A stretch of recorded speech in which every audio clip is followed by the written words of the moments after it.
All right. Welcome back to another episode of the Post Game Pod for the Philadelphia Eagles. My name is Marcos Kondanik-Grown, and I'm coming to you off of a 41-7 victory against the Dallas Cowboys at home to finish the season strong, lock up the 2 seed.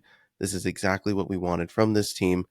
And listen, everything went exactly according to plan. You have your backups in there. Kenny Pickett throws a really good game, 10 of 15, 143 and a touchdown. He was dealing with an injury coming into this game. We didn't realize the severity of it until they announced it on the broadcast that he has been playing with broken ribs.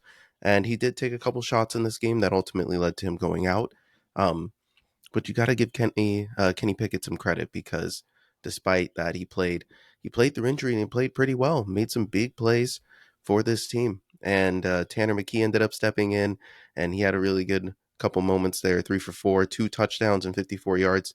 Listen, everything was firing on all cylinders today. We had the week of practice. These guys kind of, let the Washington loss, the disrespect from that kind of build into this game. And there's no better way to secure the division than at home against the Cowboys in a big, big victory. So, listen, in terms of the game itself, what's important was that, Saquon Barkley hit 2,000 yards rushing. They kind of gave him a timeout to kind of celebrate that moment. He's 101 yards away from Eric Dickerson's rushing yard record. So the big question is now that the Eagles have locked up the 2 seed, there's nothing they really need to play for. The biggest question, the biggest storyline coming into this game is going to be, will Saquon go for the record? And listen, the fan in me always wants, the players to go for the record. I think it's cool. I think it's more than just the player. I think it's, for the rushing record, it's the offensive line who's a part of it and everything like that. So, you will see how my opinion changes during the week. Um, do I want him to go for it? Sure. But at the same time, this Eagles team hasn't gotten a bye since week 5. They were the first bye of the year. They haven't really gotten a chance to rest.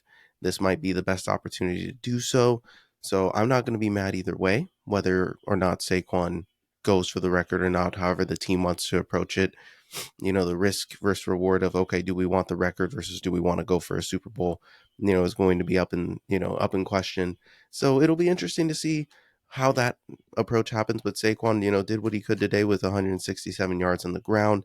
Um, and he really, kept this offense going, made it balanced again. Then, the Cowboys didn't really have an answer for Saquon, as does most people this season. Saquon's just continuing an incredible season, broke LaShawn McCoy's all-time scrimmage yards record. And, this is just a dream season. And it's set up to end very poetically, depending on how they decide to use this next week. But let's talk about, what the takeaways from this game that really matter the most is that number one, we locked up the 2 seed, right? So, now we're, locked into a matchup with either Washington or Green Bay. And now it's looking more and more like it's going to end up being Green Bay that ends up coming to Philadelphia, depending on how next week shakes out. But because Green Bay didn't help themselves with a loss against Minnesota, who now has the 1 seed, it's going to make it really hard for them to climb up. So, unless Washington loses next week against the Cowboys, which I don't think they will, the Commanders will probably end up with the 6 seed, and they'll play they'll play the Rams coming out of the NFC West. So, the playoffs are starting to kind of shape up now that we're into it, and it looks like our most likely first matchup is going to be the Packers, and that's going to be a tough matchup. Um, with the way things are going for them, they've been one of the hottest teams in the NFL. We obviously got them week 1 in Brazil, but that felt like a season of its own, something, where both teams really needed time to get back into form after going to the game. They're totally different than how it was. And it's going to be at the link. So it's going to be much less slippery than it is on that field in Brazil. So it's going to be, the circumstances are going to be a little bit different. I think both teams have come a long way since week 1. So it's going to be a better matchup potentially. So for me, I'm confident now that we're, set in stone. We didn't lose multiple games down the stretch. We only, lost the one and, maintained ourselves, survived the narrative, survived any nonsense that we've gone through this year. So you got to give this team credit where it's due. They took care of business this season to get themselves in this spot to, earn the right to have a bye without, by playing your bench players next week, getting these guys some much needed rest as we prepare for what's going to be a grind. And listen, even if the Vikings win the 1 seed or the Lions win the 1 seed, you know, I'm rooting kind of hard for the Vikings next week because, when you think about what this Eagles team, is going to have to go through, if, in the first round you end up playing Green Bay, let's say Detroit ends up, taking care of business as the fifth seed, then they'll end up, or the Commanders, one of the lower seeds. That's the thing. Any one of those 5 to 7 teams could end up upsetting any one of the higher seeded teams. So it's going to be interesting how it's going to be an intense playoffs in the NFC. So there's going to be a lot of juicy matchups to talk about, a lot of upset alert potential for any of the teams going into the first round. Um, but it sets it up to where we might not even play Detroit in the final. And listen, if the Vikings end up with the 1 seed and end up matching up against Detroit or Washington, there's a real chance for an upset, meaning the playoffs could end up going through Philly if the Eagles take care of what they need to take care of during the first couple rounds. So it leaves the door open for any kind of potential. The matchups are going to be all over the place. So once we know the official bracket and all the possibilities, Ben and I will for sure break that down. But ultimately, the last game of the year for us was a good one. We ended up with a huge victory against Dallas. This is the third time in team history that we've clinched the division against Dallas. So this is a good moment too for the team, especially with all the discourse of how would we play without Jalen. If we needed someone to step in a playoff game without Jalen, is that possible? And it looked possible today. Obviously, the Dallas defense was suffering and going through it, but Kenny and Tanner McKee really needed to get the ball in the right spot, and they took care of business today. So I'm confident in whoever we're lined up with. Obviously, we hope Jalen Hurts comes back as soon as next week. Out of all the starters, I would be okay with him getting a few reps just because he's missed the past couple weeks. You don't want the last rep that he's had to be the concussion. So, you hope that he can get back and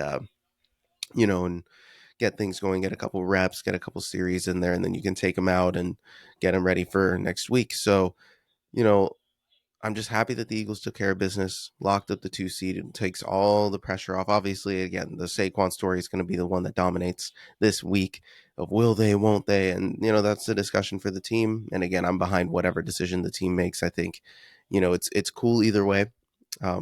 We obviously know the goal is to get to the Super Bowl, and do you risk that with Saquon? We'll find out. So that's going to be the main storyline, which is a good thing. I think out of all the things that could be done and could be talked about this week, there's a lot of negative things. I don't think this is a negative thing to talk about. I think this will give something for everyone to talk about this week in a good way. So I'm okay with that if the focus is on that this week. And I know the players are going to be like, we're focused on the Super Bowl, this and that. So it's all good. So the Eagles have won 13 games now.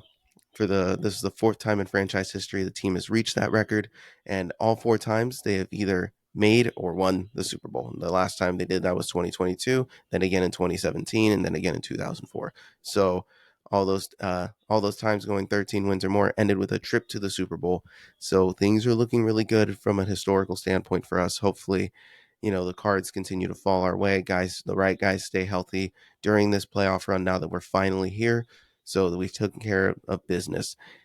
There's not too much I really wanted to say that I know we will be discussing on the pod. There's going to be so much to talk about this week, especially on the Kings side of things with, them firing Mike Brown, where Ben and I are going to want to go with this. But for the Eagles, it was kind of, I was kind of waiting for this week to kind of happen once we got locked in. Nothing else to worry about now. That means they took care of business this season. That means they fought off a lot of demons in the season and a lot of negative nonsense that they had to go through to get to this point. And I'm really confident in this team. I truly believe we have what it takes to win the Super Bowl this year, to make it to the Super Bowl this year, given the stories of all the other teams. The Vikings are playing exceptionally hot. That's good for them, but they're on a 9-game win streak. We'll see how long, that progress. They're due for a loss at some point, so the timing of it might be a little bad. And then obviously you still have the Lions there who are a threat. The Buccaneers are going to end up being a threat given they're in control of their own destiny. If they make it in, they're not a team anyone wants to play. The whole NFC bracket is going to be tough. And I think that's what's going to make this season really, really fun and might set up a favorable matchup that we weren't expecting going into this playoff run. So, for this game in general, my game balls are going to go to both of our backup quarterbacks. Kenny and Tanner did a great job stepping in, having a huge moment. Tanner McKee had his own funny moment, and the vibes of this team showing where they're at. His first career touchdown pass to A.J. Brown was a beauty, but A.J. Brown chucks it into the back of the end zone, into the fans, and it led to this moment where A.J. truly, he didn't, he had a brain fart, didn't know that it was Tanner's first touchdown, and he felt really bad. They got a picture of him on the sideline, like genuinely freaking out about it, and it ended up with him trading the game ball for, or the first touchdown ball for his game worn signed jersey, which was pretty cool. The fan was really cool about it, and it was very organized. They got it taken care of in a matter of minutes, which was really cool. But overall, a funny moment. Everyone was, laughing on the sideline because of it. It was really cool to see that. So, Kenny and Tanner really did a good job today. They definitely deserve the lion's share of the credit. Saquon Barkley, another game ball. He did really well today. Again, you pushed as close as you can to the record. You got over 2,000 yards. That's impressive within itself. Only eight other running backs in NFL history have made it through and gotten 2,000 yards, and that was within a 16-game season, regular season. Um, so Saquon was able to do that this year, and this is rare company. This is a rare kind of season for Saquon to have. So he definitely deserves the credit for the win in this game too. So that was awesome to see. And then on another game ball on the defensive side, it was CJ Gardner-Johnson. He had finishes with 2 interceptions. He set the tone early with the pick 6 right away, and that really set the tone for the game. He took an interception from Quinyon Mitchell, but I mean, hey, he ended up catching it, so that's just how it goes. But that's, CJ comes out here with the energy that he responded really well from last week, getting ejected and, really needed to, be a leader, but also, and bring that energy, but keeping yourself in the game. And he did that this time, and his impact was missed and his impact was felt in this one. So it was really good to see. So overall, a great situation to be in. We have that 2 seed. Now it's just going to be a matter of, will they run Saquon for the record? Will they not this week? And then once next week hits, we're talking playoff matchups and who we're going up against round 1 and how, what possibilities await for us. So we'll see what happens. We'll break down more with Ben during the week. This is going to be our last post game pod of the new year. This has been a crazy year, 2024. A lot has happened. And I'm really grateful for, our teams doing well. I'm grateful for, well, my team doing well. The Kings and the Niners unfortunately didn't have the season we were hoping for, but I'm grateful for Ben for this, opportunity we've been taking here. It's been a wild ride so far, but for this week, I'm happy. We're in the dance. We're number 2, and we're right where we want to be. I've talked about this for weeks. As long as we get the 1 or 2 seed, we have a really, really good chance of winning the Super Bowl. And again, we'll figure out what was going on with Jalen. We haven't heard much about his concussion protocol stuff, so we'll see how he's feeling this week. If he gets some reps this week, otherwise, we're gonna have to prep for a tough matchup.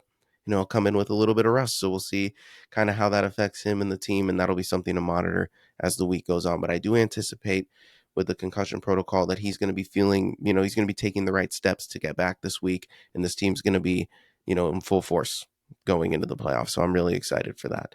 So I think that'll be enough for today. We'll cap it off here, and then we'll push for what kind of topics we'll bring up during the week. So this was the Behind the Back Pod post game for the Philadelphia Eagles, probably the final important one of the regular season. Obviously next week isn't going to matter depending on how they choose to approach it. We'll see how that post game goes, but this is the last post game for a game that mattered, for the game that clinches us the 2 seed, secures another 13-win season, and now it's just on to the playoffs. Get us through next week healthy, get on to the playoff run, and see if we can make a run for that Super Bowl. But I am Marcos Conan Negron. You guys can hit us up at behindthebackpod13@gmail.com. Hit us up on any of our social medias that are located down in the description below. Give us a like, subscribe, rate, follow, review. We appreciate all the love and support that we have received, and we look forward to talking to you guys next year with some fun new content and hopefully some good playoff action. So I will talk to you guys later this week. Peace.